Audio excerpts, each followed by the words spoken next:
Welcome students, this is chapter 3 of class 9 Beehive. Okay.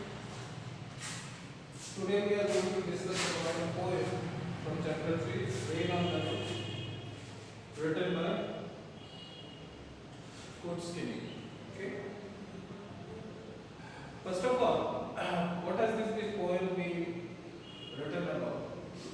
It's the thought of author. It is the thought of author or thought of a poet when the sky is full of cloud, it's raining, rain is falling on its roof, the roof of the room in which he is, you can say resting, he is resting on a bed. So what does he think? When you go through the preface, in preface he says that when the sky is covered with dark clouds and start raining, have you ever listened to the patter of the sound of the roof? जब आसमान घने काले बादलों से भरा हुआ रहता है और अचानक से बारिश शुरू हो जाती है, तो क्या कभी आपने pattern of the sound pattern of the आवाज सुनी है बारिश के आपके छतों पर गिरने के? What thoughts flash through your mind as you heard this melody of nature? ये जो प्रकृति की धुन है, जब आप इसे सुनते हैं तो आपके दिमाग में कौन से विचार कौन होते हैं? Flash. Now coming to the poem, the first stanza. पहले हम लोग थोड़ा केवल पोएम को रीड करेंगे, then we will go through the explanation. When the humid shadows hover over all the starry spheres and the melancholy darkness gently weeps in rainy tears, what a bliss to press the pillow of a cottage chamber bed and lie listening to the patter of the soft rain overhead. This is the first stanza. Next, coming to the second stanza. Every tinkle on the shingles has an echo in the heart, and 1,000 dreamy fancies into busy being start, and 1,000 recollections wave their air threads into roof as I listen to the patter of the rain upon the roof. Now in memory comes my mother as she used it years ago to regard the darling dreamers. Oh, she left them till the dawn. Oh, I feel her fond look on me as I list to this refrain, which is played upon the shingles by the patter of the rain. It's been written by Kurt. ये तीन stanzas जो है, तीन अलग अलग conditions, condition of his heart, condition of his heart, condition of his imagination, condition of his thinking, इसके बारे में बता रहा है. So in the first stanza, if we come to the explanation, first of all, before explanation, we must have some words.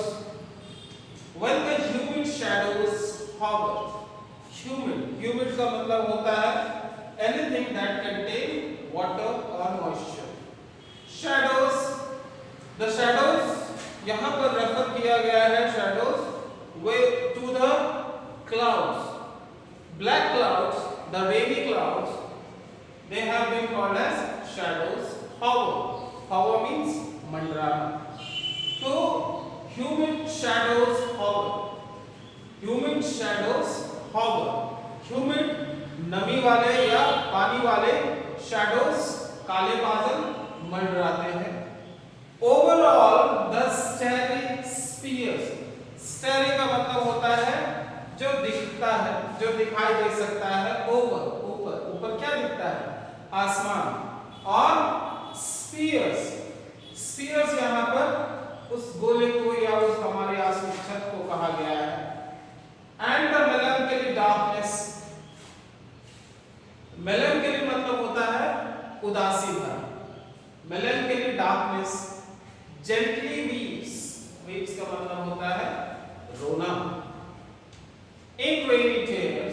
Tears मतलब आंसू। What अ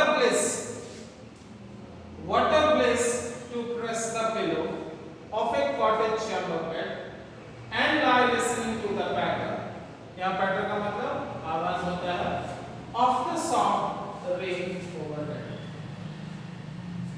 अब इसके मीनिंग में चले आते हैं, एक्सप्लेनेशन में चले आते हैं। तो पहला जो पैराग्राफ है, पहला जो स्टैंजा का पहला 2 लाइन है, उसमें वो कहता है when the humid shadows hover over all the starry spheres। वो जो ह्यूमिड शैडोज हैं, मंडरा रहे हैं कहां? हमारे ऊपर आसमान में। एंड द मेलंकली डार्कनेस, और जो उदासी भरा, जो दुखी अंधेरा है, वो क्या कर रहा है? जेंटली वीव्स इन रेनी टीयर्स, धीरे से रो रहा है बारिश रूपी आंसुओं के द्वारा। What a bliss to press the pillow, what a bliss to press the pillow. Bliss का मतलब यहाँ हैप्पीनेस। तो वो कहता है बहुत ही अच्छा समय है, बहुत ही खुशनुमा समय है। किस लिए? टू प्रेस द पिलो, तकिए को दबाकर रखने के लिए, ठीक है। End of a cottage chamber bed, अपने कमरे में बेड के ऊपर पड़े रहने के लिए ये बहुत अच्छा समय है। And lie listening to the patter of the soft rain overhead, और जो हमारे ऊपर बारिश हो रही है, हमारे छत के ऊपर जो बारिश हो रही है, उसे बेड पर लेट कर सुनने के लिए ये बहुत ही अच्छा समय है। अगर if we comes to the explanation, ये हम आपको भेजेंगे, ठीक है।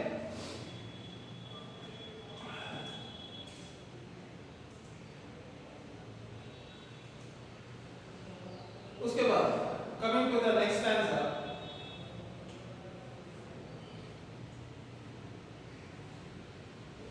every tinkle on the shingles has an echo in the heart, and 1,000 dreamy fancies into busy being start, and 1,000 recollections weave their air threads into woof, as I listen to the patter of the rain upon the roof.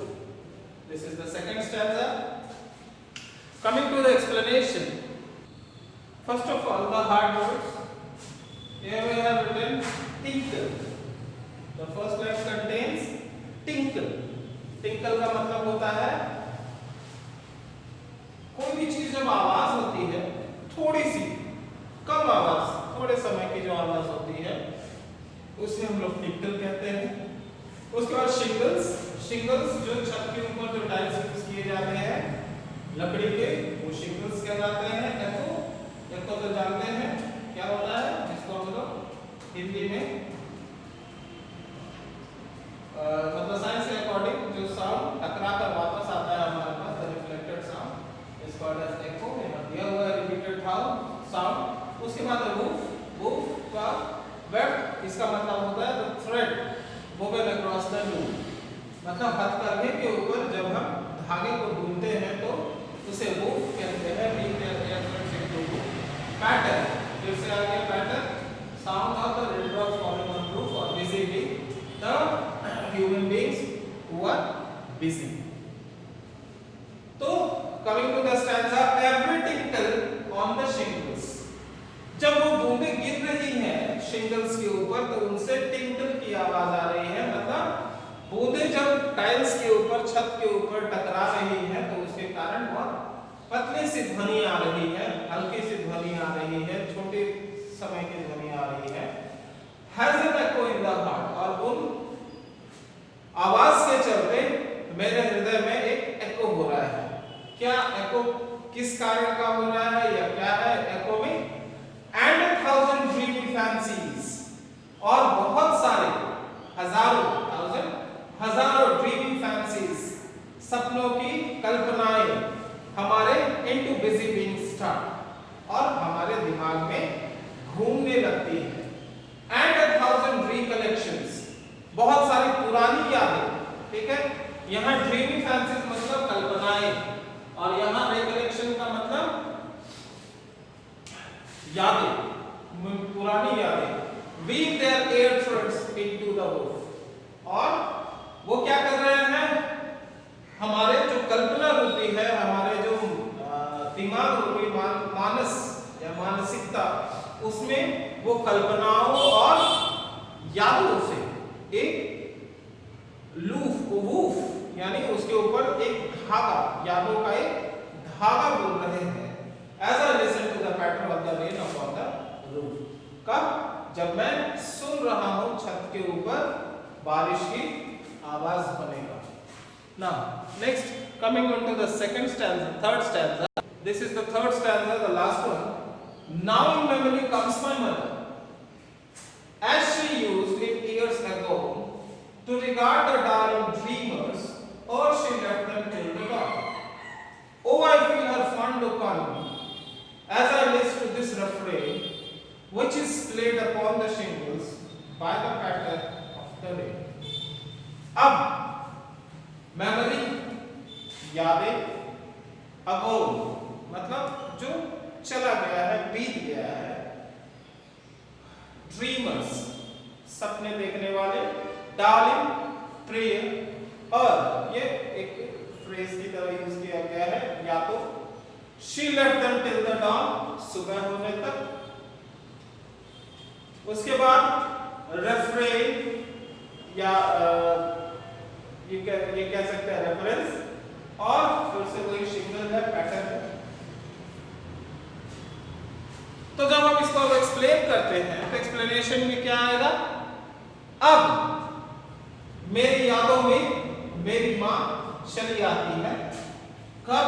जब वो बैठकर अपने कमरे में बैठा हुआ, लेटा हुआ है और बारिश की बूंदें गिर रही है, उनकी आवाज उसे सुनाई दे रही है। उस समय वो कहता है कि अब मेरी यादों में मेरी माँ चली आती है, जैसा कि वो कई वर्षों